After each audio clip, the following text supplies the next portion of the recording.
Wangi Yuzubidi Banabanga na Obidi Fidi Bakalaban Tete, Bakalaban Tuka, Bakalaban Tuka, Bakalaban Tete. Au micro, votre humble servant Ridolphe Nko Sari de pour les intimes tontons pour moi, monsieur marketing. IGF de la presse, papa m'a passé à Balou Babengi Chamboui. Voilà. Bon début de semaine, na binotu nega bozio azio occasion la nation de tokena boyebi lelo lendi. Tu as mingi mingi na les dossiers du week-end, mais les lots lingito salango un peu en mode préenregistré en direct des résidences privées, en mode été pour ça la biso moins bien par rapport le tomigno comme radon lelo, vous aurez votre humble serviteur des gâteaux échangeurs en abino sur quelques petits points, notamment la sortie ou les sorties médiatiques. Il y a Kofi Olomide, vous allez vous en rappeler que le week-end a été dominé d'abord par l'émission Parcours de Kofi Olomide, en passant par Jazz Kavoulou, en chitant par Biwan et Kofi Olomide, kaka nenge GDG qui n'a par rapport à Zaki Mubimba via Panzani. Tout solango, est-ce que Parcours il y a Kofi Olomide? L'artiste a-t-il rencontré l'agenda ou encore les cahiers des charges ou l'esprit du parcours? Parce qu'il faut se le dire, qui dit émission parcours, selon ma compréhension, parcours égale humilité, 2, parcours égale sincérité, 3, parcours égale anecdote. Est-ce que Kofi Olomide, Azane Moutambodi, Alekara na mingi mingi, et Pai Nabiwan, à l'écanabesso du genre parcours, nous allons donner notre commentaire parce que nous avons eu aussi quelques anecdotes. Pour nous, au Ndekato Kende, qu'avons-nous retenu de l'émission Parcours de Kofi Olomide? Nous allons aussi tourner sur l'actualité événementielle qui est 7 juin 2025, Ferregola ING Arena. L'Ikambouya, vente physique, Oyo déjà ils ont déclenché, je vous dis, l'empire du mal plaira. Empire du mal, bah Léli, oh non, donc Nebsibino, bah Gangi, oh orge. Donc Empire du mal, bah Gangi arbitre a sifflé, oh Ferregola, orge, nenganini, et comme il m'a camoué à vente physique, et Toyokanaki Bongote, Tonton Bev, notre chargé de communication gratuit, chargé à promo gratuit, Tonton Bev à Léli. Oh non, Toyokanaki Bongote, nenganini, et comme il m'a camoué. Nous allons en donner les commentaires et surtout que l'effet Regola qui hier tout le monde a une vidéo ouais tout le monde a un musicien peut-être zolo baki non n'engni yoko za la musicien na bonne année ba invité yote ba bengi yote tala lelo yo fait Regola après l'invitation et pas il y a président il y a Gabon Ferregola devant les avocats. En 2021 ou 2022, j'avais fait un décryptage sur la musique. Ferregola fait la musique du palais. Musique au pena ya Beethoven, au Jean Goubala Lingaka, yango Ferregola betaka lelo. Certes, il est dans les typiques musiques populaires, mais dans son essence, dans les vrais fonds, il y a musique qui a fait Ferregola. C'est la musique du palais. Ce n'est pas moi qui va les contredire. Botuna maître Ankara. Botuna baro ya matete. Botuna bavoka pre ya baro ya matete. Bango mutu ba yingela ki na Ferregola le padre de Jésus de Nias. Ah gaye encore bavoka batabe chubele. Botuna gangai nzabi kwa luzolo. Donc, au moment que les padres Jésus de Nias avant une répétition en route vers ING Arena, à Dendi, après Gabon à Minito, pire vieux, il a fait Regola comme il Jansa, na campagne présidentielle. Donc, à zone ni à Tamindou, faire déjà ça, il y a qui article qui est virus d'anniversaire. 6 mai balouka 9, oh, bah, mise en relation. Ou à pire relation na yo. Et, botou nanganin. Ah, Nzambina. Il paraît. Et si quand les padres abeti par rapport à l'avocat, les bazo luka banego proposer bango pe balubi oyo yete ba proposer pe mise mo bien bavoka be yete Elle a proposé faire rigoler. Donc, tel avocat. Donc, pour que nous mettons l'avocat, il faut que vote. Conseil de l'ordre, il faut esangana. Il y a baro, il y a matete. Basa la réunion va voter. Et pour lui, la majorité absolue. Il est là. Ou bibi wa il va mon bon d'ajegami. Donc, nous pandana par rapport. Noëlla Madinga chez Mwanga Chuchu. Ah, gaye. On va tourner pe wana.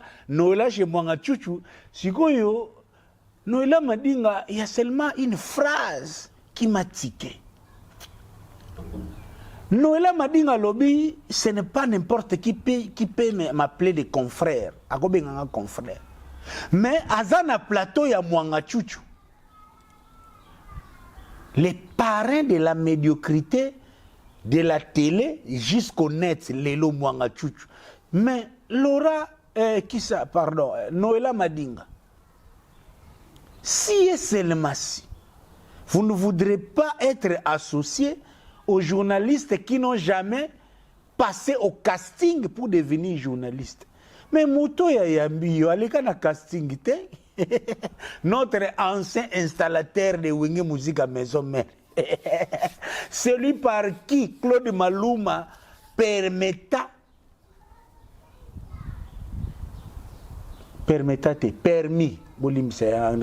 celui par qui Claude Maluma permis de poser les questions lorsque Wenge Musique est la première visa.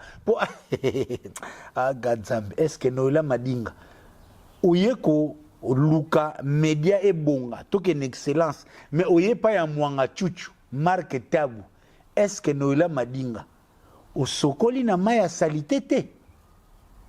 Les tensions et yako sukula média, mais Oye déjà et pas ya Moutoua Bosoto.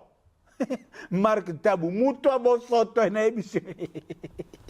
Noëlla Madinga, émission qui toque au français qui zongi. Mais Oye et pas ya Mutabu Bosoto, notre cher collègue du Clash, Monsieur Mwanga Chuchu, autrement dit Marc Tabu. C'est comme si Noëlla Madinga on nageait, Oye Kosukula na baignoire ya salité. L'intention était obima propre, mais Oye. Eh, Zabi kwa luzolo, nzoka ne mama Lise alilane pétage. Na yebakate. Nzoka ne mama Lise manzambi mukonza pétage. Mama pasteur. Aye kovande lango. Donc, tourner kana beblo kwana. Ndenge zalaka par rapport na nenga système de jeu. Jibem pia na papa chéri les 10 mai. Yeah? Les 10 mai, nous confirmons théâtre de gymnaste Maribel, Tozana Mobimba Papa Chéri. Moi, dossier, tout ce qui se dit autour de Papa Chéri, Nazana Tana, vraiment, mais là, on n'y attaque à cette mouke par rapport à Nengi à Yengezola. Didier Lacoste semble-t-il qu'il a 2 visas. À l'écart qui n'a Warrior City Embassy.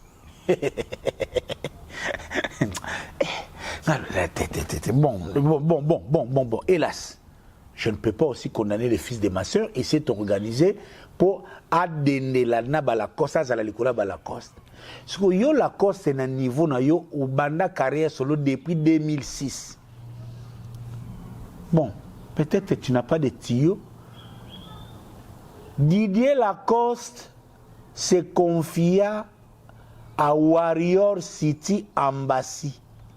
Donc l'ambassade internationale de Warrior City, hélas, il s'est vu octroyer seulement 2 visas.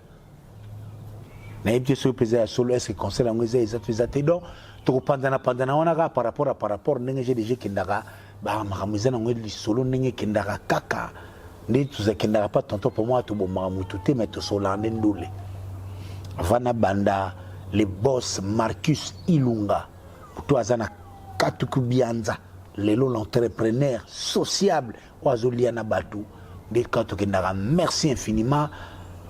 Commandant Cousteau Kinkela, les gens n'aiment pas les gens. Motemaya Tutungoi.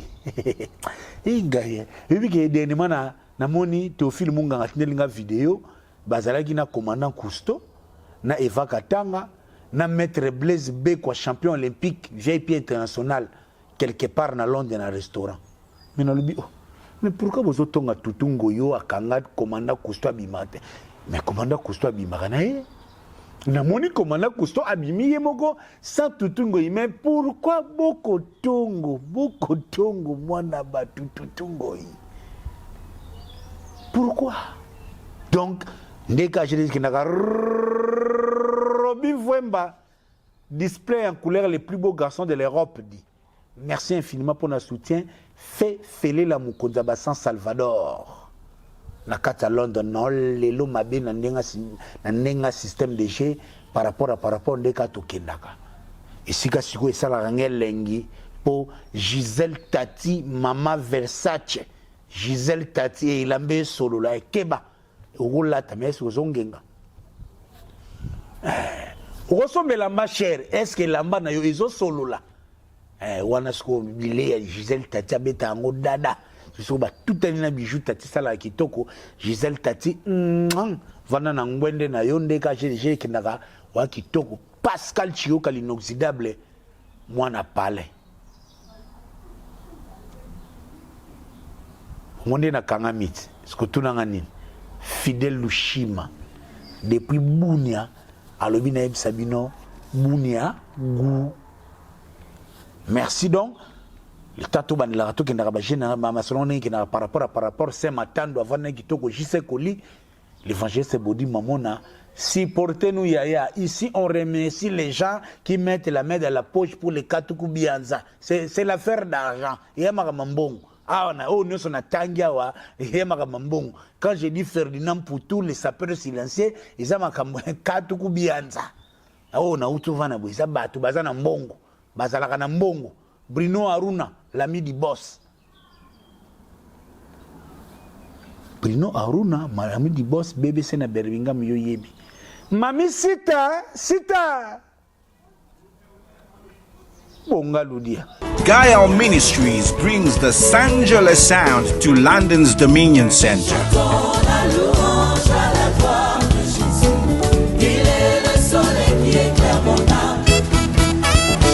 Get ready for a memorable evening of gospel music as Mania Investment brings Gael Ministries to the UK. Sanjola London Concert. Mark your calendars for May 17th, 2025 from 5 p.m. Captivating harmonies, uplifting messages, and dynamic stage presence. This is a highly anticipated event. Date, the 17th of May, 2025 from 5 p.m. Venue, the Dominion Centre, Gaumont Palace, 9 The Broadway, High Road, London, N22, 6DS. Secure your tickets today at tickettailor.com. We will see you at the Dominion Centre.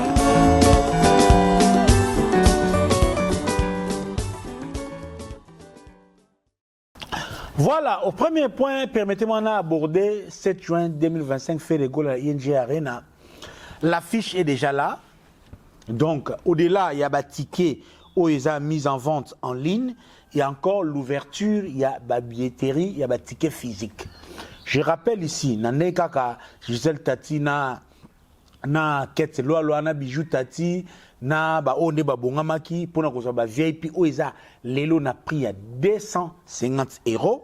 Les numéros pour appeler pour na kosa ticket VIP ezali les 32 472 77D 026. Donc, ils ont un numéro à recontacter par rapport à GDG. Donc, pour la vente physique, entre autres, ils allaient dans tous les FNAC et au restaurant New Tarmac à Bruxelles. Donc, restaurant New Tarmac, Yaya. Au côté na site ya ING Arena. Au côté na site ya ING Arena. Ozoko somba tikete, munianguna, obeta numéro boye, compte banque, sala boye, baso bazoni yokola yo, ozara Bruxelles, kende na restaurant New Tarmac, ticket, il y a UNG Arena, il y a fait rigola pour un concert, il y a le 7 juin, et Zawana Mobimba. Je entendis quelques oiseaux de mauvais augure, entre autres, bateau ya promotion ya ofele, oyo nzamba kela bango, pona kokanisake, ceux qui tout qui fait rigola, alors qu'ils sont en train de faire la promo gratuite, notamment Tonton Bev, criailler.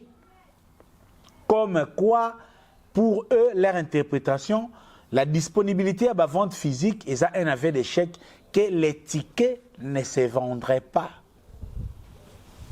Yaya. Tout à l'heure, nous battons. Lélo. Naba concert nuance au yaba congolais yantakimadesu. Longela ba gims. Ticket oyo eza na vitesse eza ticket ya ING Arena fait rigole. Yangia makutu malgré Adidas et makelele et bébé berceau et génération berceau yangia mananu abandi billetérité. Parce que makambolere kendara n'a rappelé bino. Dans les dernières 5 ans, il n'y a que les dates de Ferregola où elle permettra à l'artiste Msouba Beta. Roga Roga en 2023, si Roga Roga a pu jouer son stade Massamba Débat, c'est grâce à Ferregola parce que c'était le 24 juin. Au Talaké, qu'on a à côté, il y a Ferre ici à Braza, il y a à Braza, il a joué sur les sursauts nationales, il y a Bandegonabiso à Congo Braza. Tcherinke est l'homme de Balmen, est-ce qu'il y a aussi? Serge Louki, les bourgeois, est-ce qu'il y a solo liango bongote? Lelo Ferregola, 7 juin. Il y a plusieurs projets. Nabatwa théâtre, Nabatwa musique et Nano Esilité, till le 7 juin. Bogomona, projet concurrent au Ekobima. Le seul artiste au Sogache Libana Poto, et comme on a polémique, même na after party. Puis nous avons after party. Pour tonton pour moi na pesi direction te. Na koye bisaba gola na after party nini bogo kende. Beaucoup sont appelés mais peu sont élus. On a ma fait rigoler Jésus de nuances, mini d'or. Oh les lois sont capables. Ceux qui pendant même l'État congolais à se concentrer sur les valeurs de Ferregola. Ceux qui sont tout crédibles, on est capable de relever le budget national. Il y a l'État congolais, si on se concentre c'est le nom de Ferry, parce que c'est le seul mini d'or vrai, valable, les lots. Au Tchetembe, bière la gauloise des Awana. Au Tchetembe, Adidas ayana yangana. Ferra beta Adidas. Boyemne de c'était kama. Waze kwa leka boyebi. Where sont les lots azo beta Adidas. Boyebi.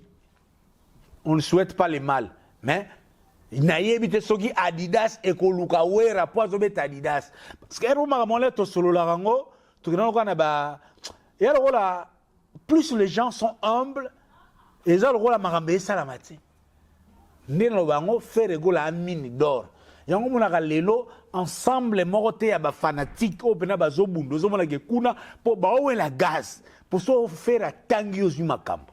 Donc le 7 juin, Ferregola na Bruxelles, c'est le seul artiste qui est capable à mobiliser même les conquérants naïe. Baya ko s'accrocher pour bazoa vitesse badembe la mupepe wana. Yangana nazo rappeler pour expliquer aux incirconscrits. Pour na minute comme na batomi surtout na presse les incirconscrits. Pardon, ainsi conscrit, c'est comment en anglais. Bateau, bakata, bangongengate, na presse basali.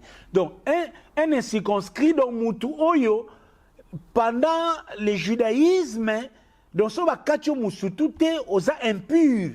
Et nous avons aussi de l'impurité dans la presse. C'est notamment Charlie Prince. C'est notamment tout l'empire du mal. C'est notamment Bev, tonton Bev, Bazabatomon surtout la presse. Ils sont tellement impurs, ils sont incapables de comprendre que l'artiste Ferregola Jésus de Nyon, c'est un artiste mis à part. Parce qu'il a en lui la rumba congolaise, il a en lui la voix qui restaure, qui restitue toutes les valeurs culturelles dans les chantés. Ah, si on desika ba kufaka, si on nani oko, yo ko makambo. Yo ko biloko yo loko yo. Yo ke loko yo, kolana bambo ba voisin te bandoki. Wana bambo ba warrior, tal bongo tina bambo ti ba voisin.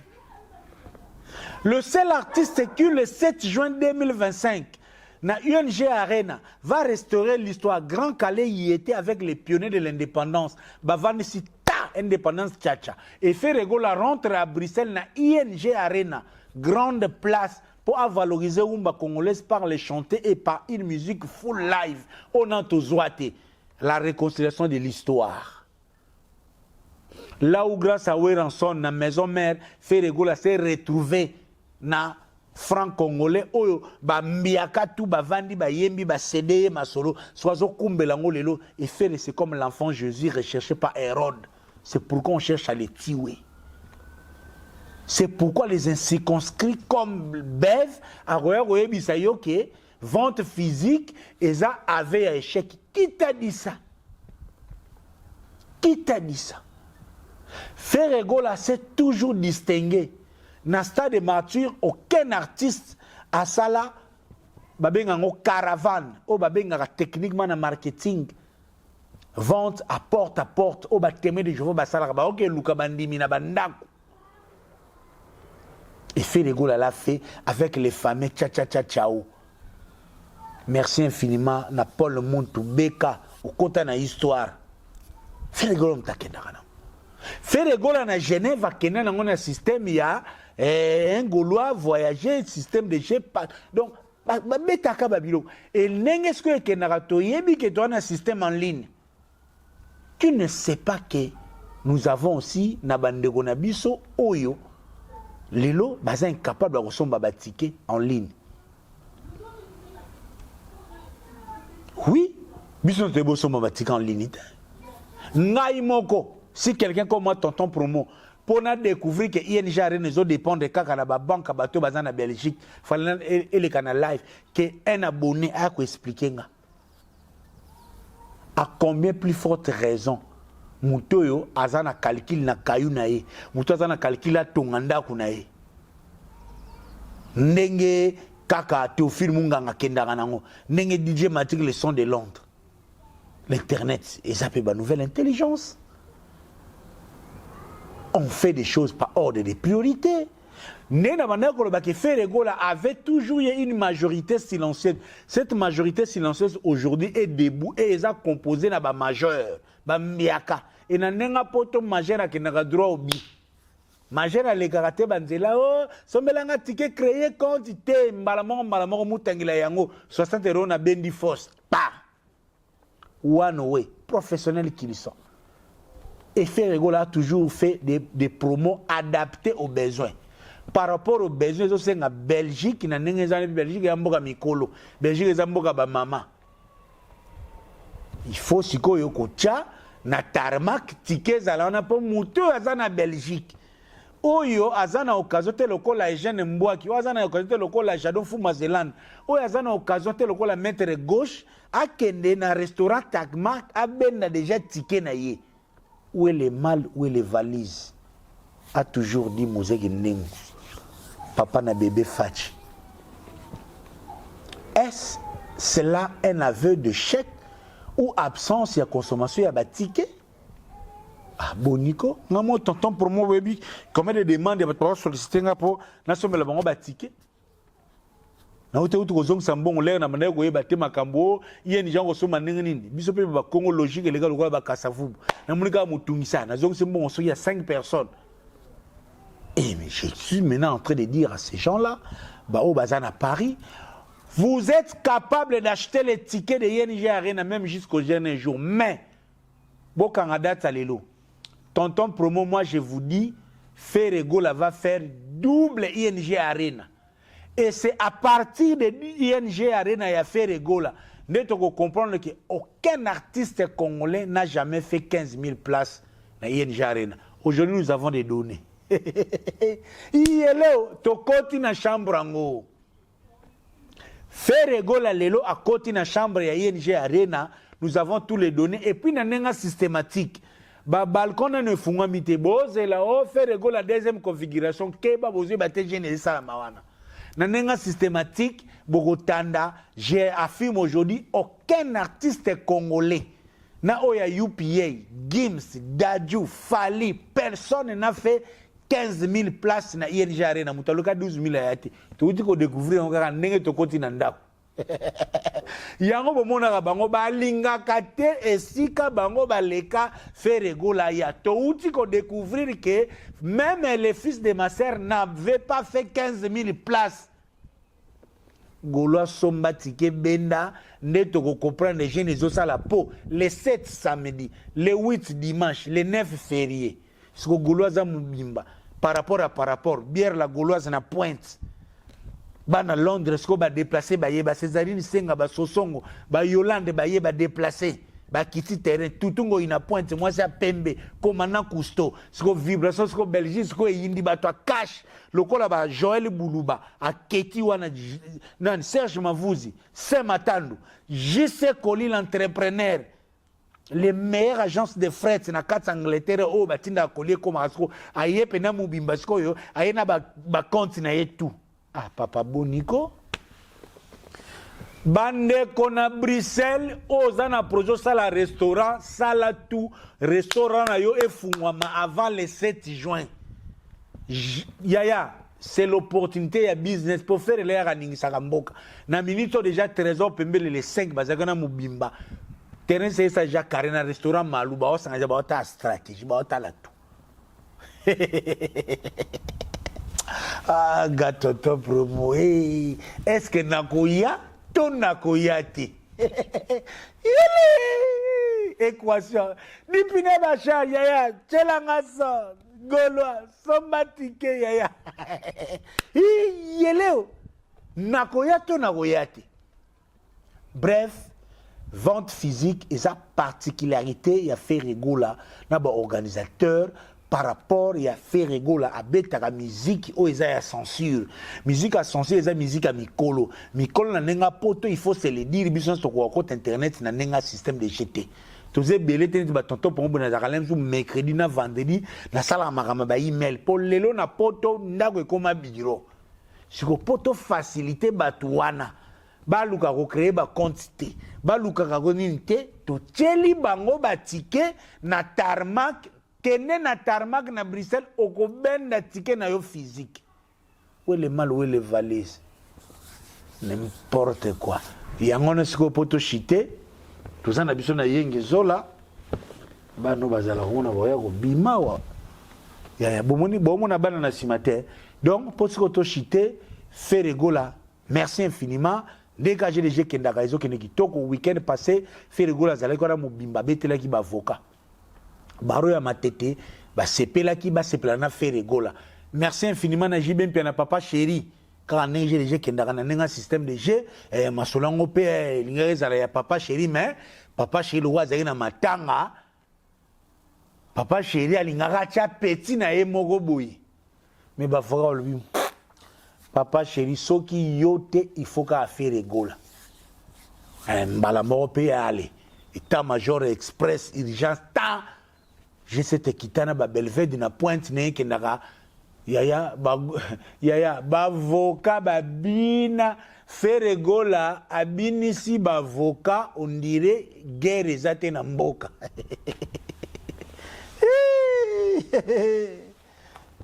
le padre ngana landaka yaya balingaka na tina yo yaya ba mettre avocat kakaboui yeki fuelele yaya ba mettre avocat ba bien éliminé barido pamba éliminé donc et ça le pena ki toko ndenge ezalaka petit na nga mikolo Johnny azui lisusu ntselele tatata apapolier kaka neke na ya azui Johnny tatata apapolier donc pour ce qu'on a chité bien na rolobaka aboui ne chapine plein de grâce les bourgeois gentilshommes à Paris yebisa belle bride systématique automatique là où les romains s'empoignèrent au azane loko ebimsaka bitumba na mboka Nazana posa bitumbate le 7 juin, Belle Bride, poto bate la kimia, na omanet Belle Bride akene na ete po, kitoko ya Belle Bride kobi misa bitumba na ING Arena. Nelly Tamboula Bouta Social Intelligence et ça l'a bien par rapport et maman ali soit famille to vandi ngwen tous pepele ambetolo mame milinzemba akoti makamara Albert Obeta débord aroya ING aroya pe masolo mususu ndeka GDG kendaka bonga ludia. Bonjour à tout le monde. Bande Konanga à Londres, plus particulièrement il y a North London, Tottenham, Chingford, Wood Green, Barnet, Walthamstow, Bakarate nyonso tout eza koto yo. Eza shop nabino e fongo maki. Nasi bomonenga na video elekaki All Nation Store nga mettre seti na zongi suna benga bino boya belé biloko fresh chaque mercredi ba légumes ya fresh ezokota ba safu ba nguba biloko nyonso tout. Encore une fois link moyo oleka to kabola ngo pa batu nyonso tout pona online shopping okoko sala au fill up basket na yo au check out nena lobaki batu nyonso ya N15 N17 N18 na N9 to ko yo sala no delivery boya belé au Nation Store ezawana ezozela bino biloko fresh lelo mercredi puis dimanche après le sambo na 12h juste tozawa bakri surtout boya vendredi pe ba musulmani boya biloko la bino ezali. Voilà, on est là pour tout le monde. Voilà, merci beaucoup.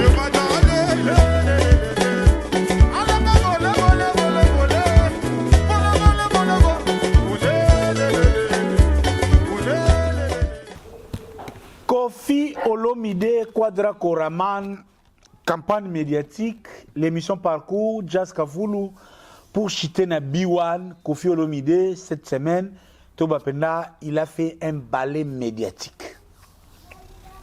Et Michel Ebele, Keye Zongi, tantôt, et Keye, Kofi Alobi ceci, patati patata, donc Kofi, dès que c'était prévisible que semaine autre au bandango, entre autres, n'a pas commentaire, n'a pas sortie médiatique, il y a Kofi Olomide.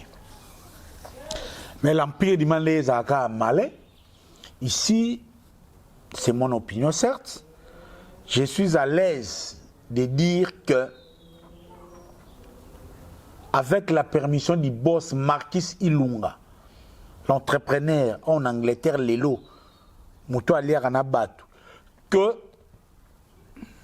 l'affaire Gez-Mawete, les Partous, les Lésibiena, les Kuchukuchuku, les Nini, je sais, les Djiki, ils ont entre autres soulevé pour obstruer résultat, il y a campagne médiatique, il y a Kofi Olomide.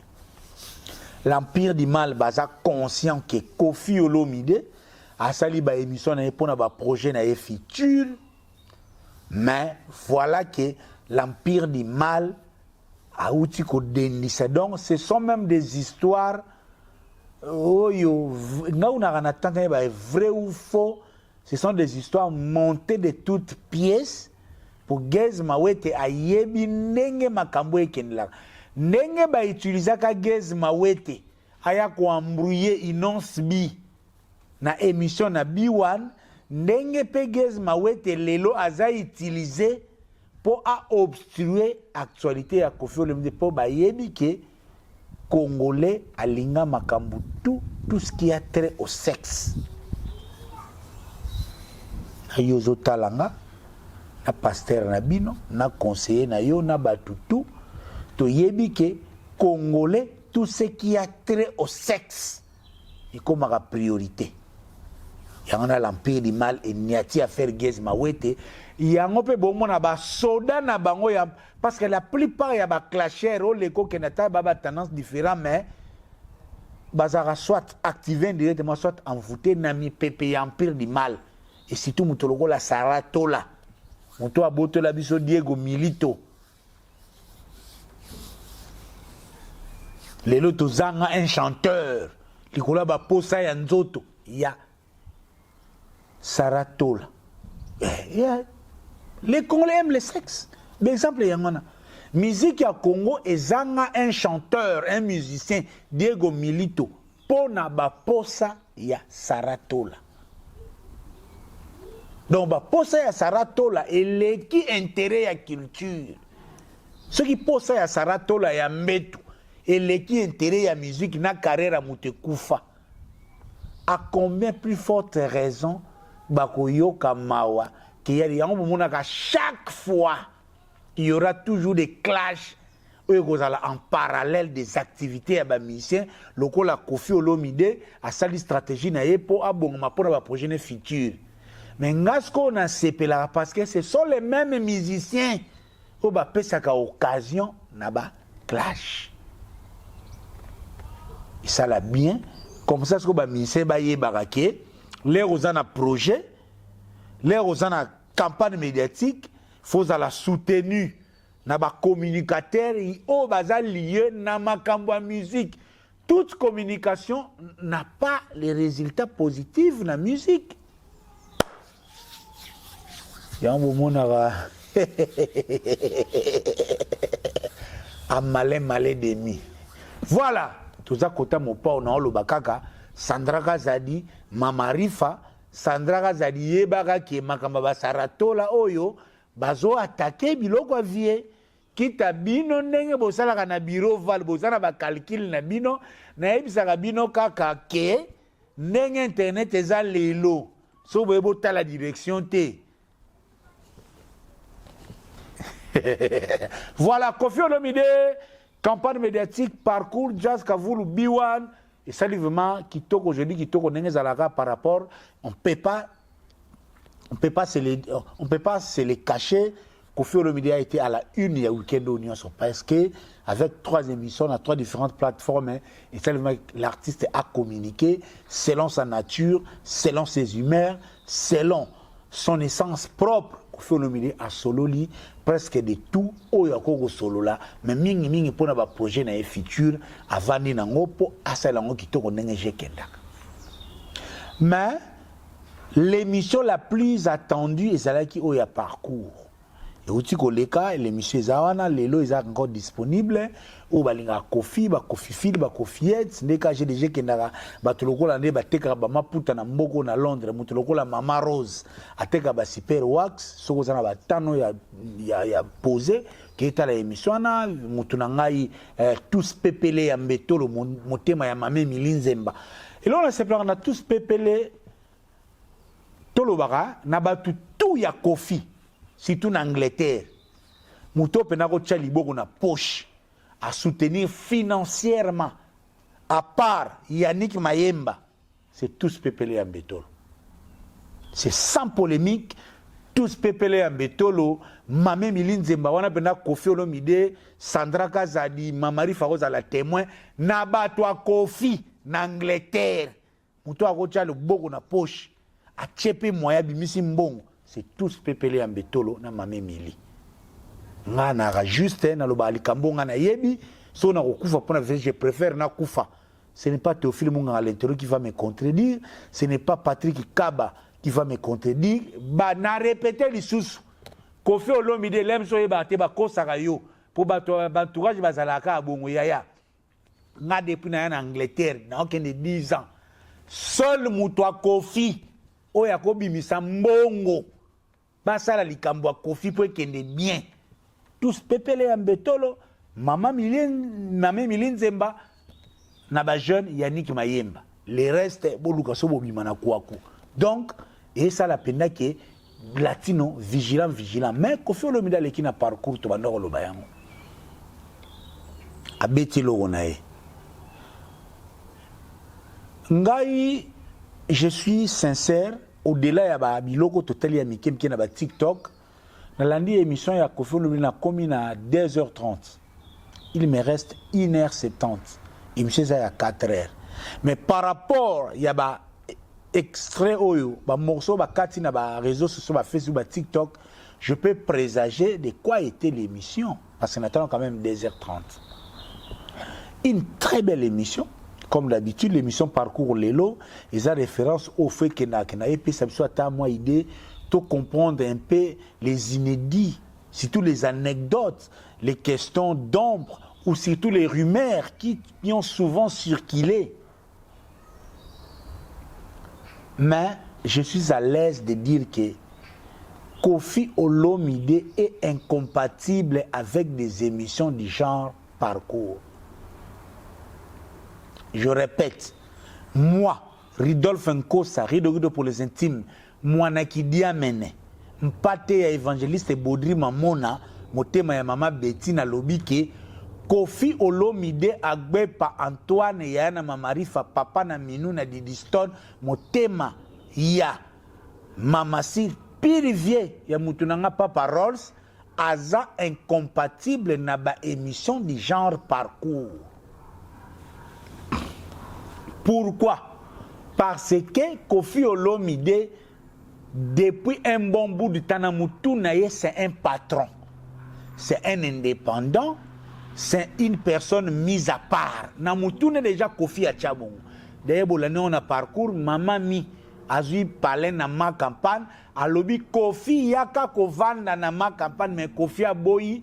Andimi a fouté la palin na eki shingam pemba na petit na ye tolempo na mutu na ye azomona aza grand ako dépend na maman mité. Koffi Olomide déjà se distingaka. Donc dans une émission où ils ont senga sincérité. Déjà sincérité à Koffi Olomide déjà relative. Parce que Koffi Olomide a koko accordé yote sincérité. Po yozo makamu po yemo déjà quadra coranman a Nzambe surtout ba pecho tout ba tengama ba petit lokola ba fali. Donc à tes émissions lokola Parcours cause la te Koffi na ba sincérité moko te a déjà petit fali diabulu 119 Judas Iscarios moto azanga tata na mama na ndule siko Koffi a royate ataku des Parcours a solo na sincérité te. Ayebi déjà ça menchitu chekevaramente mutunanga bakanga yo mitif na Tanzanie soki na Zambie. Donc ça menchitu bo ponyoka botika vie na donc parmi ba souci de likolo na bino kutu ça menchitu ndenge bokima yango vie azwa mwana moko ya danser ya Mantimba Kolele sorti di rivière Makelele donc méchant wana ya ba ça menchitu ndenge bokimelaka. Attends la émission Parcours à solo la binoté par rapport. C'est ça Koffi Olomide. Et Koffi Olomide azana nos compétiteurs. Azana état d'esprit que à 68 ans il est valable à retirer la libaya. Donc il peut pas vendre tous ses secrets. Directement là où on attend les anecdotes, parfois ça vient. Parfois, ça prend les allures, il y a polémique. Parfois, ils ont un nid à Bigogo. Pour Bigogo, il y a une émission, tel que Koffi Olomide a mis Bigogo dans le Parcours. Koffi Olomide, dans Quartier Latin, il y a eu beaucoup d'albums, il y a Quartier Latin. Mais qu'est-ce qui a fait que Quartier Latin a été créé en 86, mais le premier album est venu en 1992, pour dire 92. Et les gens étaient pas encore prêts, ou bien ils étaient à Banzemo. Malamon, comme tu as sauté. Mais vraiment, vraiment, est-ce que Nani vraiment a fait ça pour l'album? Nani a tiré pour Yemba? On a déjà esprit à Nika. Il y a les Judas des Latinos. Bref, l'émission est là. C'est une très belle émission. Il équipe bien. Nana sepeli kaka par rapport entre autres parce que nous savons Koffi Olomide c'est mon modèle. Na sepeli parti ka Koffi Olomide lobi lisola wake up. Ndenge nini ye alingaki na ye banzembo na ye ateka ngona batu ba kosomba mais papa we bazoyembela banzele na ye na ba master na ye. Pour vous comprendre l'état d'esprit à tonton promo lelo parce que maintenant Koffi Olomide tanga aye na ndole. Tonton pour moi tanga aye na YouTube. Et c'est que ngana Koffi Olomide likolo piken tozo beta na malbiloko likolo par rapport ya bagarre ya cerveau. Moniso sanga na linga Koffi Olomide aye na wake up Papa Wemba azoyemba badodo pela na di vacation mais Koffi Olomide azoyemba bato bakotia Katuku Bianza. Yango bozomona ngape na nenga systématique mon maître Koffi Olomide projet na ye aussi longtemps frein. Maga Sandra Kazadi, Mama Rufa, Simon Mom, Chibo Apula, Maga Mongeza Gouawa. Yaya, Koffi c'est mon maître. Yaya, abeti na parcours. Akeya za yemba na oke jazz luambo akia yemse bele tellement Katuku Bianza basola ki na nute akimi. Akei pata boulei basali nzembo mais amoni contre ta tellement Katuku Bianza monaki clarité. Nga côté nazo seblaka na Koffi Olomide et là on a sepli na parcours ya Koffi Olomide zaki dans la vie il faut travailler dur pour réussir pardon. C'est que je retiens de Koffi Olomide dans la vie, il faut travailler pour réussir, travailler alors dur. Et de deux, il faut être exigeant. Il faut être exigeant dans la vie quand vous travaillez dur. C'est ce que je retiens de l'émission Parcours. Mais Koffi Olomide est incapable d'être sincère, il est incapable d'être humble. Une émission comme Parcours et Siminayete, Koffi azamuta ba émission ya ba B1. Kunelinga ba mbodi bo telemi, ndenge nini Didi, boye, bolakisi ndaku bo beti, bo gogoli Jordan Kusa, abenganga kon bo kokoti ko, boye donc Koffi azamuta ba émission ya mbodi. Azane muta ba émission Parcours te. Wana zena okaka lem sur le parcours feregola sachaki bar moko likolo ndeka je kenda ke sala moi bien ça lipe moi bien mais azaki ne mal à l'aise Koffi Olomide na parcours akomene lokwa likaku babuaki na océan likaku vivaka na nzete biloko kotunaka oh non les anecdotes Sam Nchito yaki ndenge nini Koffi akobeta lisolo ya popo lipote na avantage à Popo Lipo aussi longtemps Popo Lipo zo soleil mabe pa ya mige à tes émissions Parcours Koffi n'est pas fait rigola Koffi n'est pas bakole déjà na mutu na chaka patron musique ko non mutu mubimba yepa mige keo avant ça la émission na mige faut miga changer kit ibono bomone mutu non boy ba Koffi te ngam na ça la livre Koffi nga Namutu na kosala livre ya Koffi à part les petits hypocrites de Bokendara boy nga sola boy tout nga kinana les quadra boy pa et puis les quadra et que les boy parmi tous les petits na parmi ba rares petits opina kenda ka pa vie elle mon via kainga catch munga pena kena sengi pardon pa donc les quadra et que na ba petit tout ba lelo ya vitesse les seuls petits oyo na les quadres na ba sola l'uvanium qui ba donc Koffi Olomide azane kitoko systématique na nenga système de jeu mais jeza kitoko jeza na makambo na ye lelo a refaire masone nenge kendaka par rapport mon ami B52 Ponga Ludia B52 oya chaîne nanga oya le fils de Massa était à traître tonton promo Ponga Ludia eloko na sepeli makasi na émission ya Koffi Olomide que lelo modèle ou idole na ye na gospel c'est le pasteur Atoms. Et on a Sarabino, c'est très rare que tonton Pomo fasse des choix où il est à côté. Et on a Zoloba. Quand vous voyez quelqu'un comme Koffi Olomide, c'est vrai, tout charabango le cola par rapport côté to classe Sarabango. Mais lelo tout le cola pasteur Atoms, Sœur Nadège, groupe Gaël Musique, et ça vraiment personnalité, na organisation Oyo Lelo, ils ont contribué positivement na gospel, à l'évangélisation et à la préparation du corps du Christ, surtout pour l'enlèvement. Il y a en Angleterre et les villes environnantes. Les 17 mains, avec le groupe Gaël, Pasteur Atoms, Maman Dadesh et l'ensemble de tous aux Alana, Tokutanana Dominon Senta, pour célébrer ces grands projets de Sanjola.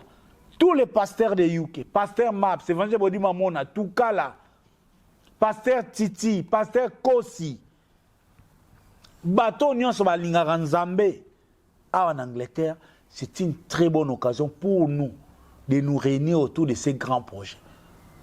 Dans la méditation, dans la louange, dans l'adoration. Parce que le rôle de l'Église, c'est seulement préparer les peuples de Dieu pour l'enlèvement et notre bien-être.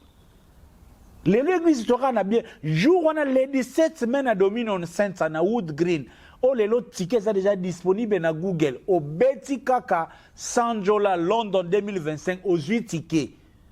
Tous les jours où on a au-delà de ma musique, c'est pour améliorer notre quotidien. Tous tata dans l'adoration, dans la louange, pour nous apprêter au grand jour. Parce que nous, les chrétiens, nous continuons à croire que un jour, il viendra, il reviendra comme il nous a promis pour nous prendre, pour que nous ayons quelque part autour de la vie éternelle. Parce qu'ici sur terre, nous n'avons pas la vie éternelle. Et c'est cela, ça passe parfois par la prédication. Le pasteur Atoms en est un. Ça se passe parfois avec la louange, c'est un artiste. Ça se passe parfois avec l'adoration. Le groupe Gaël est là. Rendez-vous 17 mars, Dominion Saints, London. Get your tickets and I want to see you there. And I hope that I will see you there. Donc, ceux qui confient à Kende Bongo, confient au Midayebi. Mais NDPK, j'ai des gens qui n'ont par rapport. Hérité Watanabe, bon, naïebité, est-ce que ça est fait par le RFI? C'est qui est sur Gogan Yantembela Purga, et si vous allez de Gonangaï, ma solo est bien, mais musique ya Wengelinga Makelele. C'est bien bon, naïbi qui est d'homme de Paris, et autres qui est bien, bas spectacle, bas s'organiser, bas français, bas mouiller, bas maillot, j'ai autres qui est kitoko, mais à partir du 24 avril, jusqu'au 24 mai, tout dans le dernier mois, Makele les pena il faut ça là. Donc Gogan la pour gagner tembe ningisa po Makele les komika ba mire de lamentation ba pas tu refiba les lara et ça la bien tena ninga bagara boule. Et ça la kitoko par rapport beaucoup paré que na ninga côté moi c'est mi actualité mutonanga muken tonga dire la coste alubika bendika de visa. Nan compte ya Empire du Mal, nan compte ya Fali, nan compte ya Warrior Embassy. Ce que tu y habité et que souka n'engene est-ce que les 12 oyo ndole na Maribel ezate mais ndeka nazo lobaka karma pas ligo Jenny est renversé retour à la rumba a pessimiso déjà rendez-vous le 2 août 2025 oyo le 2 août wana toza mobimba na ndenge ya mukete na ndenge ya système de G. Toza mobimba wana le 2 août na karma pas Tosola nga mona kosola na ina ebité est-ce que karma papa ko ndima TikTok pona olinga na yamana karma papa na TikTok ke ne kitoko ndina zo savourer na nga album ya Nono Fuji Fidel Lushima nga mikolo na zo savourer album ya Nono Fuji yo savourer nina en passant de gars en to kende je rassure que le 10 mai 2025 na théâtre de gymnase Maribel, Jibem Piana donnera son concert. Naebi ke week-end yo proposante na ngai nene ya na Kofax basala ki panel moko, beaucoup d'autres clashers de TikTok bayaki cherchant à incriminer Jibem Piana pour son absence. Ah non, puis ça va conseil. Nene ya ma chérie. To solo la batu. Tout sur l'internet, mais ils ont ba vie à bateau, ils ont ba passi à bateau. J'aurais préféré que Néné au côté en contact avec l'équipe de Jibem Piana. Au Luka Oyeba, la vraie et la bonne raison. Qu'est-ce qui a fait que Jibem Piana a se déplacé? Parce qu'il a organisé les obsèques à Kinshasa. Il a envoyé les moyens en Europe pour que Océane azala funérailles azala d'une quand même d'une ya kombo na ye. Les enfants biologiques de J.B. Mpiana, pour dire les frères de Océane, étaient présents dans la funérailles. Pour dire que la famille J.B. Mpiana était présente dans la funérailles. Yaya, tout ça bateau. Jiba za J.B. Mais là, si je suis passé, Néné a eu bien monté. L'aigle de Kawele Mobutu, pendant une période, à nos sous visa en France, Néné, tu t'es encore posé la question, la dernière fois que J.B. Mpiana a foulé ses pieds à Paris, c'était quand? Toujours que de près d'une année que J.B. Mpiana ne foule plus les sols européens, particulièrement les sols parisiens. Oui, il y a un problème à batouter. Il y a un problème à batouter. Namatanga, les 5 sens, il y a Moutou. Sur les 24, il fonctionne toujours. Nous avons un témoignage. Moi, ma mère bien heureuse, paix à son âme, maman qui dit Amen. Akoufa. Vous avez pris Nathan, vous avez cercueil, vous avez là. Mais après un moment, bendi bino mupanzi, na pesi mantimba mbote, bendi bino bokene bolia, bokepeska kolia mutu moka beti lisolo bo s'équiper. Mais ça n'a pas enlevé la douleur que j'avais en moi lorsque je pleurais ma mère. Sur les 24 heures, lorsque mutu fonctionnera, il fonctionne avec les 5 sens. Même namawa mutasa la rapport sexuel. D'ailleurs, c'est recommandé au mari, Moubali a solo ceux qui moi c'est n'a koufeli papa ton maman. Faut satisfaire sexuellement. Ça fait partie à consolation. Pourquoi vous n'avez pas commis ça ba robot? J.B. Mpiana n'est pas un robot. Et on pleure. Bateau to les larabons on peut selon peu affection. Pourquoi y a tout nous comparer que les la océan, que les la séguin, que les la ya zulema non. Nene andengo zawana okole la pe Karine Mokonzi koleka membre moko ya famille na yo. On plaire les gens ndenge peto vivana bango. Tout cas hypocrisie. Oui. Même Snapchat is a communication. Aux appels na matanga, aux olela, mais au sali pe snap. Présence ya snap et la kisi absence ya mawate. Tout ça la rabatou. Tu as matanga on aussi la rabat chaussures. Tu pona la mba rolata te. Tu pona rappel la mba rolata na matanga. Tu lu rappel voiture ya Rolls, carrosse ni pona nini. Po to abatu. Tu comment ba roboter passe pour il s'agit de J.B. Mpiana. Et on a le toujours J.B. Mpiana et Ferrego là, ce sont les artistes les plus combattus à musique congolaise. Bref, la page est tournée. Baleli Océane, chacun au loba nandenge nae, mutum soit au loba Océane azaleka fille adoptive, ça peut aussi être vrai comme ça peut être fausse, mais avant que to loba yango, il faut que nous ayons des éléments. Oui, Océane azaleki fille adoptive nae, mais pourquoi JB a envoyé l'argent? JB a envoyé l'argent pour garder relation du vivant à Océane, elle a accepté JB Mpiana comme son père. Et J.B. Mpiana est en droit d'organiser les obsèques pour honorer la mémoire de l'Océane à la moine biologique ou moine adoptif à kokene nango bongo. Tout ça, ça va ADN, comme vous avez dit, belé, misère qui n'a pas belé, maman appelle là comment ressemble mais avant ensemble à tamboula na vie à moi si. Et yango biso ba Congo, to pesa la paternité na maman pour maman de mutaye ba mukolo mwana. Mais ce n'est pas le sujet aujourd'hui. Vous avez l'impression que le Cofax, des irresponsables, nés. Est-ce que quelqu'un comme Cofax, Ayebi, c'est quoi la vie? Est-ce que Cofax, ça bota mon a succès? Néné, botou na gabiso to bota na se ya succès. J.B. Mpiana, artiste, star, azana bana mususu boti na légitimité, mususu boti na se ya succès. Même dans la Bible, l'affection que Jacob a apportée à Benjamin, à Joseph, ce n'est pas la même affection qu'il a apportée à Ruben, à Lévi. Nene a peut-être pour le loza na mwana moko, bato bazana bana mo bazara tous attachés. Comment na bana 4 on comprend ce qu'au degré à mesure réaction au yokaka chimie au yokaka na chaque bana. Ce qui est important, Jibé Mpiana a toujours porté de l'affection envers Océane Mpiana. Et Jibé Mpiana a mis les moyens pour aller là Océane Mpiana. Même concert Oyo Ferre à Keiko Beta, ils avaient concert ya Jibé.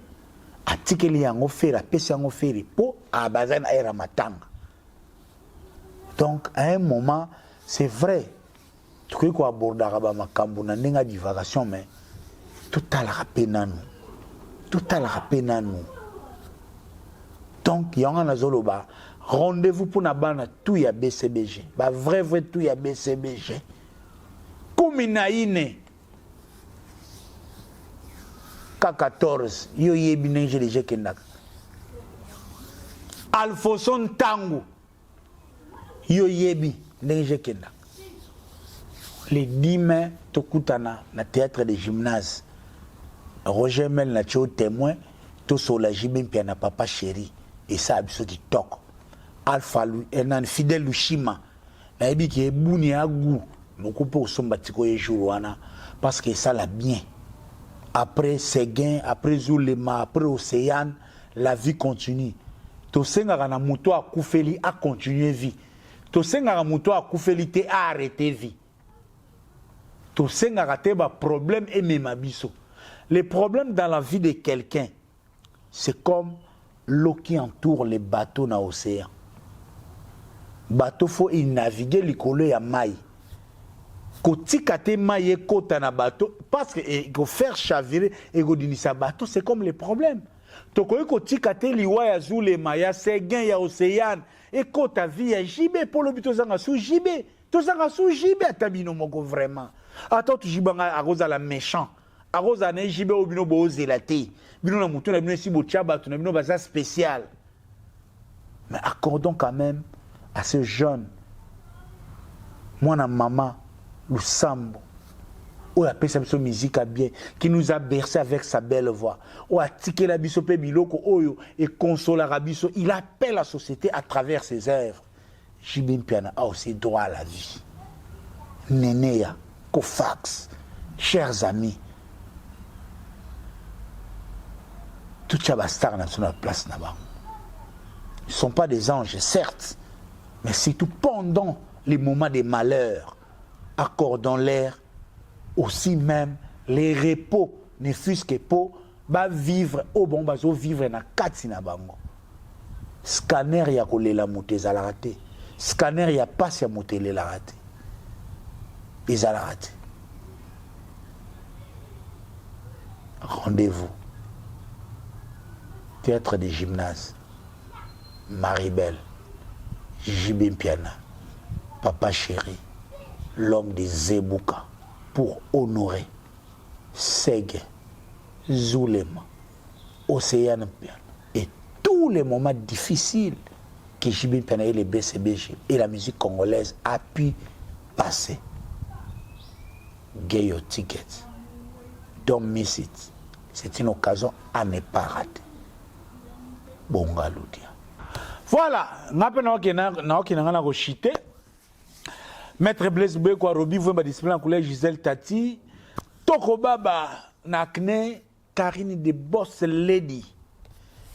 Car on est au Kenda par rapport. Fait fêler la Moukoudaba San Salvador. Une intervention n'a évité, c'est vrai entre autres aussi le week-end. Sortie médiatique, il y a Noëlla Madinga 3 ans après. Mais na lingi nanga ko kende mingi te Noëlla Madinga na témoignage hein nga même na ko profiter na témoigner nga na Noëlla Madinga tokutana te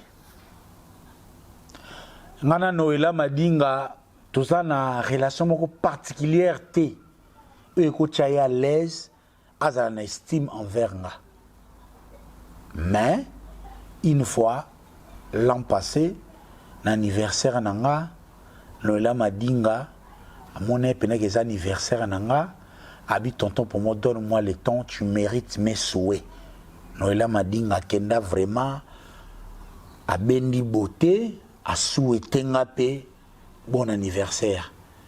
Et ça, parmi les bilogo, et ça a courage à ça la bien. Parce que Noëlla Madinga, c'est une fille très intelligente, pour ne pas dire trop intelligente. Elle n'a rien à voir avec beaucoup, permettez-moi les mots. Bon, on a beaucoup, elle n'a rien à voir. Elle est éloquente, elle a la force des arguments. Alors, la juriste, elle sait ce qu'elle fait. Elle a vraiment de quoi donner à la presse congolaise. Et on a beaucoup d'estime dans Noëlla Madinga. Alors, beaucoup d'estime naïe vraiment. Serge Luka Ebi, c'est les sorties médiatiques qu'ils ont commenté, par terre, on a ça et là. Mais tout ce que j'ai compris, Noëlla, c'est vrai. C'était la première fois que Marc Taboua Yamba, mais Marc Taboua niveau Yamba Noëlla Madinga. Excusez-moi, peut-être que mon nom a écrit, ou bien Nazarana Paul personnel n'a été, mais c'est une émission dans les fonds. Noëlla avait beaucoup à donner et elle avait un ras-le-bol par rapport à sa lecture et environnement médiatique pour un peu jouer de sa position comme un leader d'opinion. Une dame, après les mois de la femme, a tapé les poings sur la table pour un peu bousculer, pousser au changement des choses. Mais malheureusement, Noëlla Madinga a eu la malchance d'abord d'être reçu par un bricoleur journaliste comme Mwanga Chouchou. Finalement, l'émission a manqué de moniteurs. L'émission est un moniteur. Un moment où Noëlla Léli, mais il y a des empiètements. C'est le terme de Noëlla. Aux empiètements, donc, Maman Lise Manzambi a un agenda na ye, yepe kuna ayebi ke Noëlla a solarana Maman Olive, Noëlla a solarana na Maman Denise, Maman Lise Manzambi pe akati. Akati nani akoti wana po yepe amiteka, boyebi makamanga nzambe ndenge kendaka kazare mape lelo, Lise Manzambi pe amiteka kana ndenge boyebi ndenge je déjà kendaka. On comprend même hein, donc Lise Manzambi yekutuka yekoteka ya clash. Vous sentez que Maman Lise Manzambi maîtrise les clashs mieux que Mwanga Chouchou. Et les Mwanga Chouchou, kuna yepe, il a même un esprit à rumeur, sans qu'on puisse sa contenu moko pena par rapport à invité. Et Dieu donc, c'est grâce à l'éloquence. Il y a Noëlla Madinga. Et la force des arguments, na combat na ye, il y a excellence au Noëlla Madinga Zaranango. Nous avons pu avoir une émission qui a tenu debout. Mais par rapport à la présentation, l'émission est bien bonne, on a je suis allé voir, on a eu Nathalie Nalobi. Donc, des présentateurs avec des agendas cachés. On a un souci, Noëlla Madinga a critiqué, bon, pas qu'on critiquer, mais ras-le-bol, parce qu'elle aime l'excellence. Elle fustige parfois diplômés à IFASI qui ils ont du mal même à formuler une introduction pour animer une émission. Elle fustige comportement de TikTokers et notamment elle prend aussi le temps pour remettre les pendules à l'heure par rapport à tous ceux qui ont crucifié sa fille, surtout quand on a traité sa fille, il y a amené à Mouta anémique. Ce sont des histoires où vous savez, la famille à Batou, je comprends la douleur. Il y a Noëlla Madinga, mais hélas, c'était tout ce qu'on a pu avoir. Mais tout ce que je retiens, moi je dirais, Nene ya na sepelaka na yo, na kope obenga yo pe na mopanzi na solono yango. Mais peut-être pour isa kaka réseaux sociaux, ça m'a comme ça public. Mais Nénéa, je t'apprécie dans tes faiblesses, dans tes forces. S'il te plaît, Nénéa. S'il te plaît, Nénéa, je t'en conjure, je t'en supplie, comme quelqu'un que j'estime dans les mal comme dans les biens. Dans les prochains 2 ans, de 2025 à 2027, s'il te plaît, Nénéa, Luka aussi, ça Noëlla Madinga. Je n'en maîtrise pas, sur le plan judiciaire, il faut oser le résultat, mais à un moment, la bonne foi surplante les procédures judiciaires. Néné a nga vie na yo pire vie yo na lela yo yebi. Na yebi pe droit. Na yebi pe droit. Et loko est une solution à la réconciliation. Ils ont mieux qu'un procès. La réconciliation est stoppée par procès. Parce que dans le procès, avocat n'a pas sa bon. Juge a la carrière. L'avocat et les juges, ce sont des professionnels qui n'ont aucune émotion par rapport à vos problèmes. Nénéa, je t'apprécie, ma soeur, ma petite sœur. S'il te plaît. Na osengote obenga lelo Noëlla. Mais Luka aussi l'isalikambo à l'amiable. Moi je suis au Congo, chez nous on dit kiaku kiangani. Muto yazo eloko mutu. Muto a baby c'est loko mutu. Azala toujours dans position de faiblesse. Je te conseillerais jamais to Luka, to pesa yo raison. Likolo ya Noëlla. Non. Là, je ne serai plus mon Congo. Néné ya Luka palliatif 100 000, 1 million. Ils ont été belés sur Toyo Kango. Mais air volonté, il y a aussi les salikabo et bandaka. Ogo bandape likambango $200 par mois. $200 par mois. C'est mieux que tout néné ya au salata 10 ans. Au foot, il y a 5 000, 6 000. Lobby, la dette est quérable chez les Bantous. La dette est transmissible. Il y a un autre tunaka. Les lots néné à Soko Bandi ko futa nyungu. Il y a Noëlla Madinga. Et si ka yoko suka, mukolo kufa totuna nanyo azana nyungu. Noëlla, si elle est sincère, faut aïe na tombe na lo bakenene azana nyongo nanga. Même la famille Kelo qui est une grande famille, ata bato balinga nene bako continue ko futa parce que nyongo si la kaka soki mukolo nyongo asali remise de la dette, et la dette est spirituelle, elle est mystique, elle est physique, elle est matérielle. Acharnement ya Noëlla na talie na miso ba mvuluzi nene ya kozwa likambo na blague te. Et conseil gratuit, qu'on a sur les réseaux sociaux. Kena on a mupandi, sala musala na yo, kolanda Noëlla te, azana état d'esprit ya moto, azana nganzi, ya mfuka na ye, ya confiance ou sala, relation ya nene ya na Noëlla, les deux azana abus de confiance. L'abus de confiance se résout par la restauration de la confiance.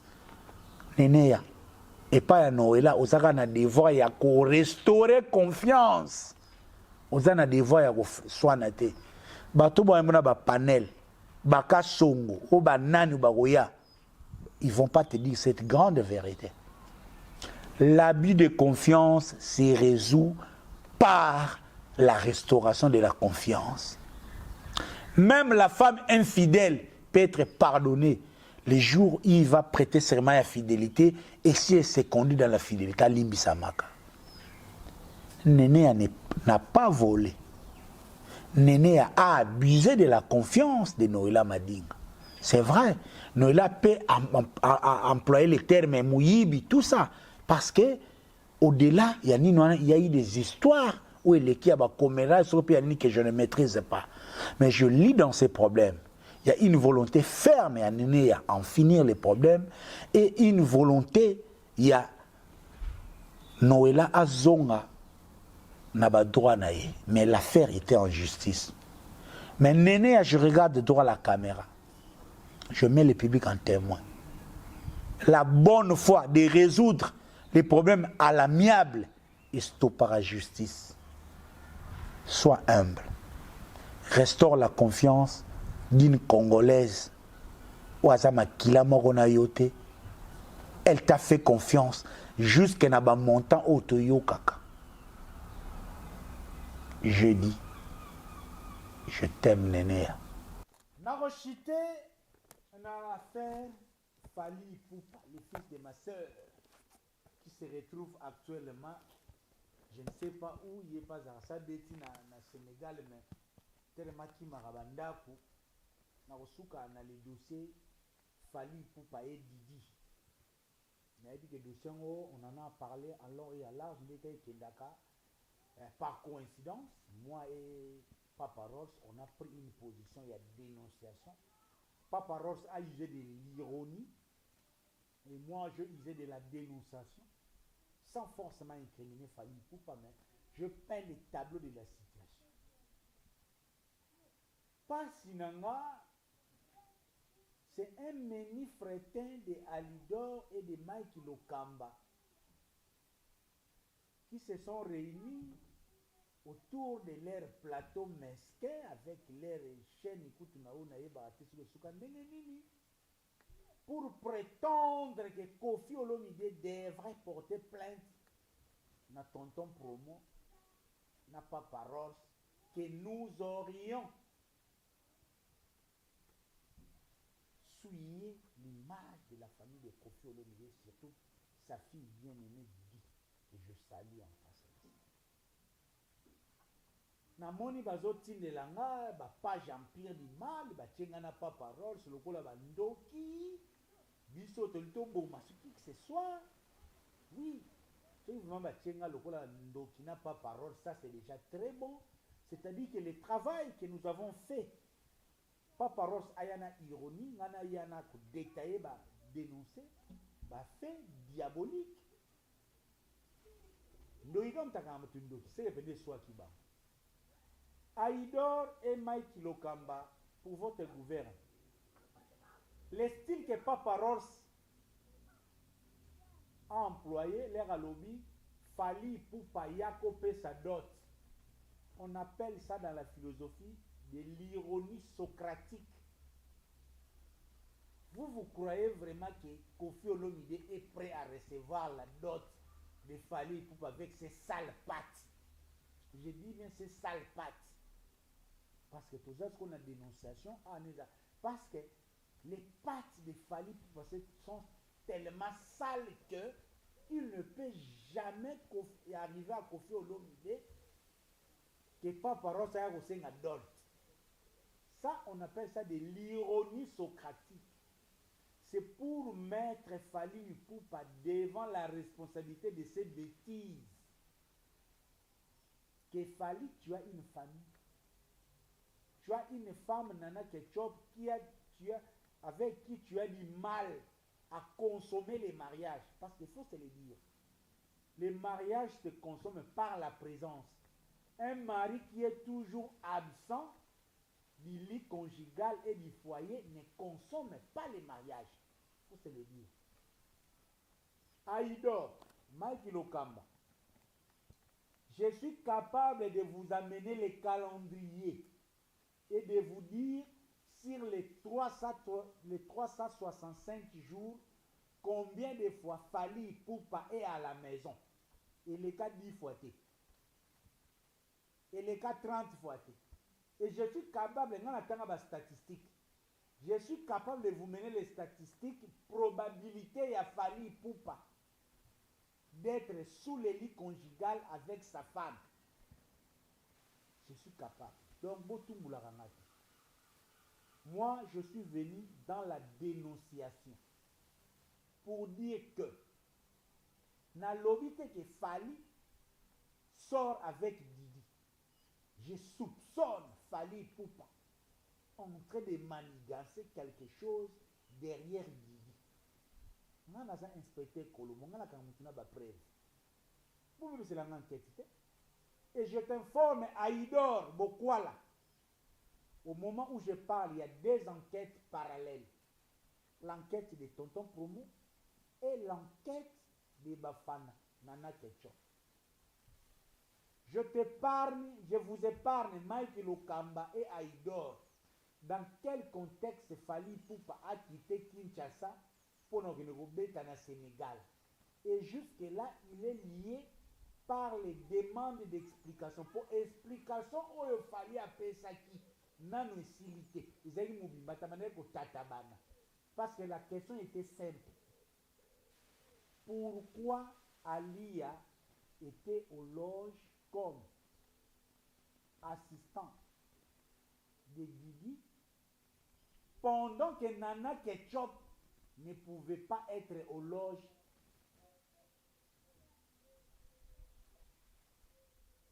Ouais.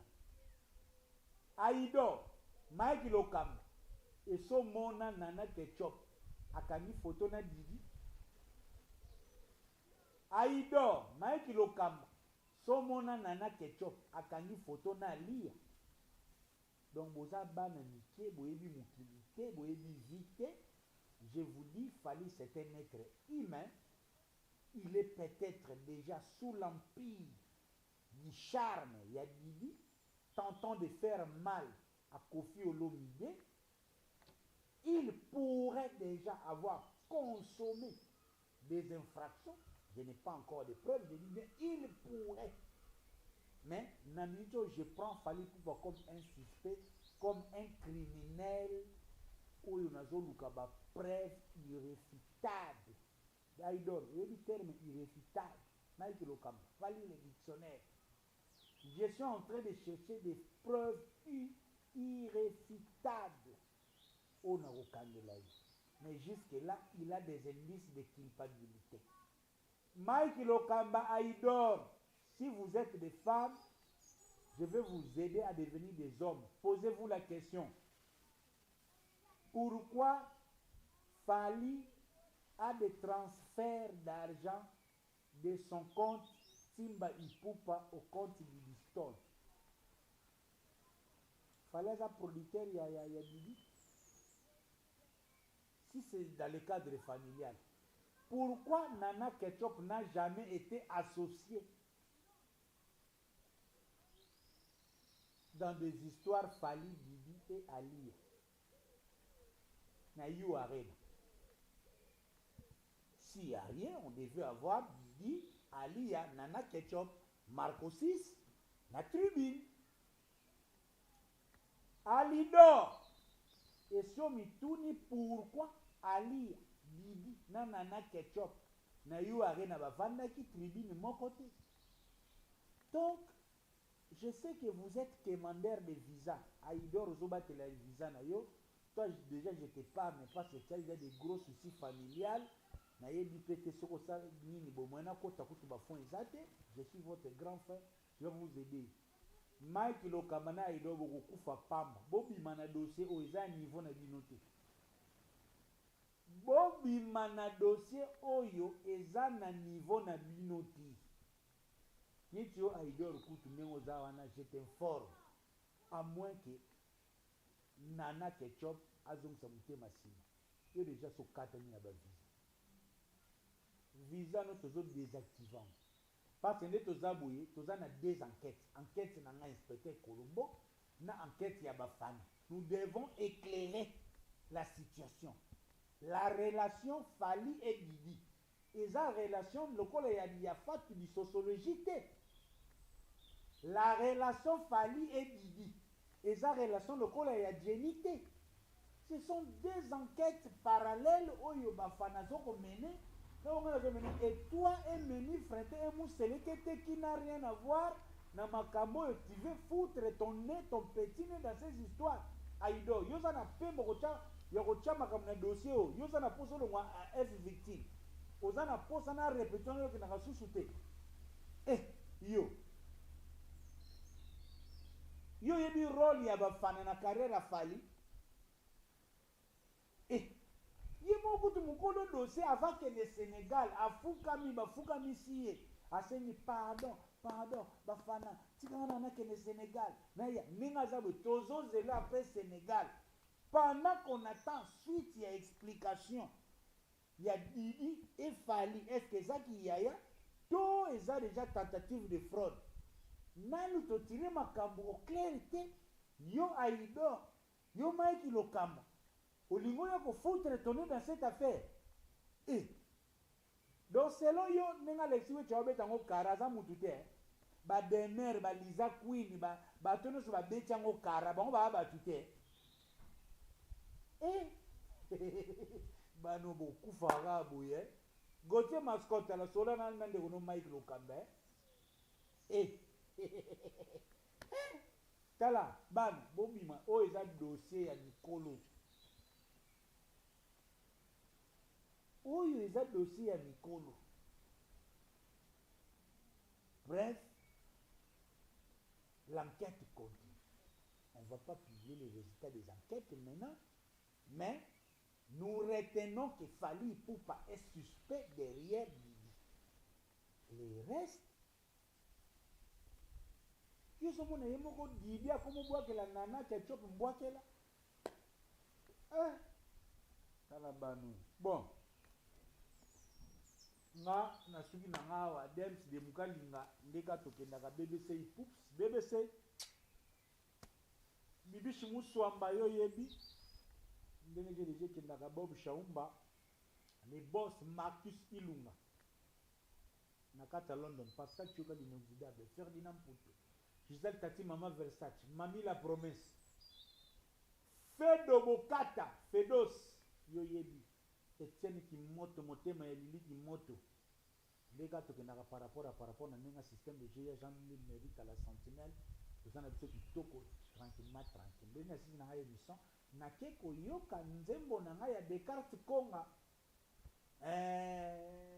na keko yoka nzembo ya Descartes Konga po ya solaka bamela aza ingénieur de belle mélodie ndenge je kendaka donc yenge zola ka ndenge ezalaka bana London benda ticket ya le 17 mai Pasteur Atom et Nadège groupe Gaël baza na kata London ndeko na nga Joël ayebi ndenge jizoke na Caroline Mwanda yo yebi Caroline Mwanda motema ya fiston Samantha Siki motema ya Gauthier Chris Nkosa yeleo Palino yo yebi Kalate ndeka GDG kendaka le 10 mai tokutana le grand mariage Nathalie Nkosa yebi ma Micheline yebi le vieux Palino yebi ndenge ezokende kitoko par rapport à Maître Samus yebisa ba maître tout ya judo club Aringe jeza kitoko donc Kalate nazo ko sala entraînement judo pour ba petit fona bana ko bamba bango na mabele Telinko est super prêtre Claudine Mbuka est-ce Kazadi Telinko est-ce ozobatela Claudine Mbuka Lik Mutambula ya Masse Musampa donc jeza kitoko maître gauche na Paris jeza kitoko Sydney Poitiers yebisa mutuna ngai ndeka tokenaka par rapport na nenga système de jeu jeza kitoko jeu eza vraiment kitoko tranquille fiston yoka mon ami d'enfance prêtre na nenga panama prêtre ko donc yenge zola jeune mbwaki merci à tout le monde Eli Bumbusa tono kitoko Emery Sindani Papi Bola deka tokendaka le 19 mai Mama Fifi Alpha Kiala mokonzi ya Bandal jeza kitoko Alpha Kiala yo nde tokendaka ya kosamba eza te donc ndenge ezalaka ya bino tonton promo en direct de résidence privée en mode été en mode sama toza na biso kitoko tranquillement taxé de Bokata sakana nango ndeka tokendaka Pascal Chioka l'inoubliable maître Napo mon docteur le docteur Momo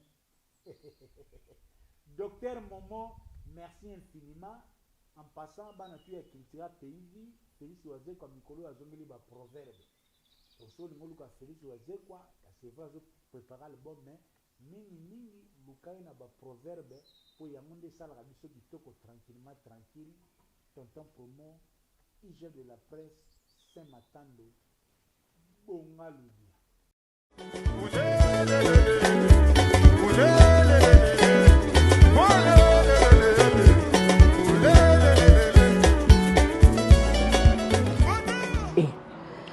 Asa suni na réseaux sociaux yo. Nzambe, mais elle est l'équite. Na era que resomba biloko eza souté. Bon. Na mekana au Nation Store, ya maître Seti. Est-ce que bato manga est-ce que ba délivrer ka bon. Na mekena no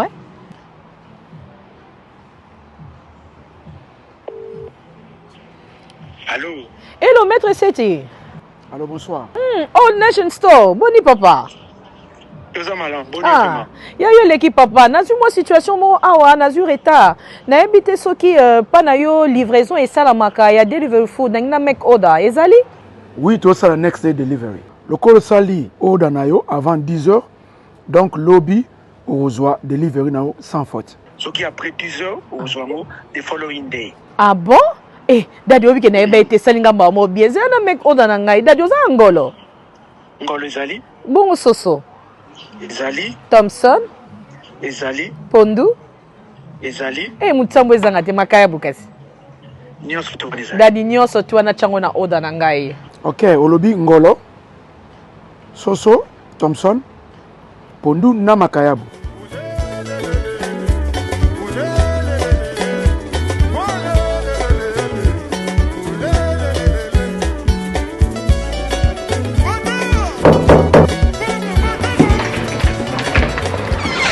Hello. Hello. I've got a delivery from Old Nation Store. Oh, thank you. Eh, mais où Melita? Merci. You're welcome. Thank you. Bye. Bye bye. Next day delivery. Is ça vraiment un solo, hein? Bon dimilangai. Old Nation Store. Partout aux alliés. Birmingham, Nottingham, Glasgow, Manchester, partout na UK. Numéro Zawana, il s'affiche bon benga. Moi aussi pia. Next day delivery. Eh, et bandi ozala. Et bandi na Maître Seti na Old Nation Store.